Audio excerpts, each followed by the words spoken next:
Agora vamos picar o costelão. Meu Deus, coisa mais linda.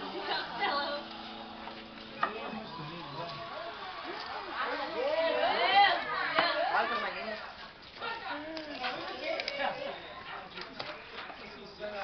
Aí você serve aqui, se tiver que cortar menor, pode cortar.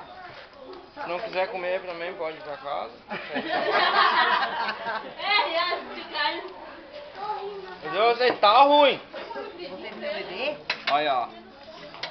Tem que mostrar a cara do assadeiro também, tá mostrando só um, Tá cara. pronto, tá pronto, tá pronto. Fica bem assado mesmo. Ah, não tem?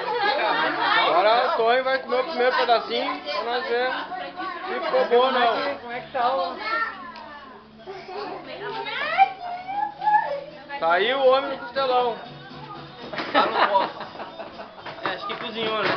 Tá no ponto, tá no ponto. Não. Mostra na mesa. Ó, Tá aí o costelão e gravata aí. Mostra na mesa.